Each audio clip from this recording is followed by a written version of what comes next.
علیکم ورحمۃ اللہ وبرکاتہ۔ بسم اللہ الرحمن الرحیم۔ لقد کان لکم فی رسول اللہ اسوۃ حسنہ۔ وقال اللہ تعالی ما آتاکم الرسول فخذوہ وما نہاکم عنہ فانتہوا۔ قال النبی صلی اللہ علیہ وسلم من تشبہ بقوم فہو منہم۔ صدق اللہ العظیم۔ سیرت نبوی صلی اللہ علیہ وسلم کے سلسلے کے عنوان معاشرت اور مشابہت اقوام اور مذاہب میں مسلمان آج کل کی قوم کے کیا حالات ہیں، اس عنوان کو ہم یہ دیکھ رہے ہیں۔ سیرت نبی صلی اللہ علیہ وسلم کی تعلیمات جو خدا نے قرآن میں اور نبی پاک صلی اللہ علیہ وسلم نے اپنی سنت میں بتائی ہیں، ان کا موازنہ ہم کرتے ہیں کہ کس حد تک ہم مشابہ ہو چکے ہیں اغیار کے، اور پھر اس کا نتیجہ بھی بھگت رہے ہیں۔ تو اس سلسلے میں ہم نے پچھلے ولاگوں میں یہ آیت پڑھی تھی کہ قل ان صلاتی و نسکی و محیای و مماتی للہ رب العالمین۔ کہہ دو اے پیغمبر کہ بے شک میری زندگی اور میری موت، میری نماز اور میری قربانی، یہ تمام چیزیں میرے رب اللہ رب العالمین کی رضا کے لیے ہیں۔ تو جب یہ مشن ہو کہ رضا اللہ کی چاہیے، تو پھر اقوام غیر کی مشابہت اور ان کو فالو کرنا اور ان کے پیچھے چلنا یا ان کو اچھا سمجھنا، یہ پھر اس نظریے کی جو نفی کر دیتا ہے۔ اس لیے نبی پاک نے فرمایا جس نے کسی قوم کی مشابہت اختیار کی وہ اسی میں سے ہے۔ اور ہم یہ دیکھتے ہیں کہ خوشی جو ہے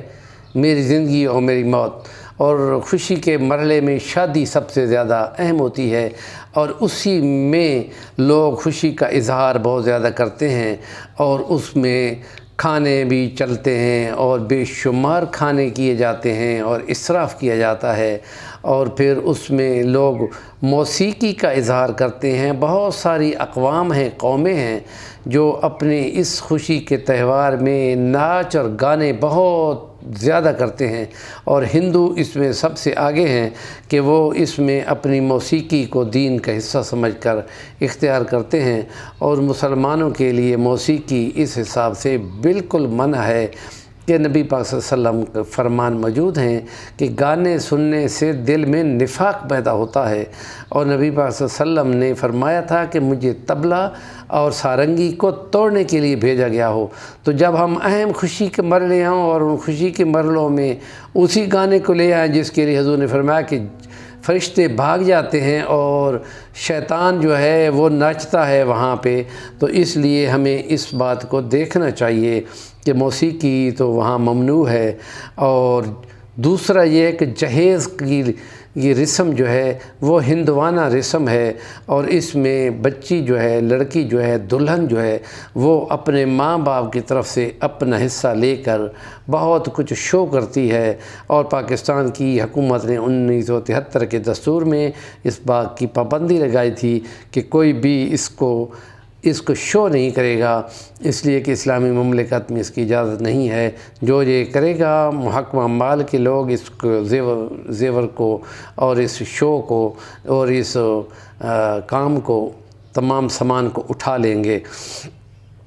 اور ایک اور رسم بارات کے ساتھ، بارات کی رسم بھی ہوتی ہے۔ اسلام میں بارات کا تصور نہیں ہے، اور اس سے پہلے مسلمانوں کا شادی ہونے کے بعد دوسرے دن ولیمہ ہوتا ہے، اور وہ ولیمہ بھی لڑکے والے کرتے ہیں خوشی کے اظہار میں اور خدا کے شکرانے کے طور پر، اور اس میں امیر و غریب سب کو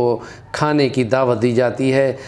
ہمارے یہاں پر غریبوں کو نہیں بلایا جاتا، امیروں کو بلایا جاتا ہے، اور پھر اس میں وہ ہندو مت میں آگ کے گرد میاں بیوی ایک پلو آپس میں باندھ کر اس کے گرد چکر لگاتے ہیں آگ کے گرد، اور اسلام میں ایسا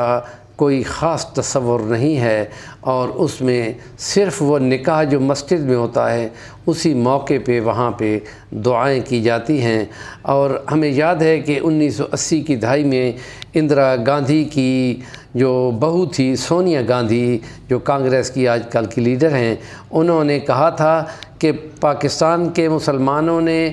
اپنے لیے الگ وطن دو قومی نظریے کی بنیاد پر لیا تھا کہ ہماری ثقافت اور ہمارا کلچر ہندو کلچر سے مختلف ہے، تو آج انہوں نے شادی بیاہ کی ساری رسمیں ہندوانہ اختیار کر لی ہیں، تو آج یہ ثابت ہو رہا ہے کہ ان کا دو قومی نظریہ باطل ہو چکا ہے۔ ہماری اور ان کی ثقافت ایک جیسی ہے، اور ملک کا بٹوارہ انہوں نے غلط کیا تھا، اس کا نہیں ہونا چاہیے تھا۔ اس کے جواب میں علماء نے بہت کچھ بولا، لیکن ان کی کون سنتا ہے کہ وہ لوگوں نے اپنے طور پہ موسیقی گانے والوں کو بلایا ہوتا ہے، اور باوجود لاؤڈ سپیکر پہ پابندی کے سارے شہر میں ان کی گانے کی آوازیں گونجتی ہیں، اور پولیس اور انتظامیہ اس پہ بالکل کوئی حرکت نہیں کرتی۔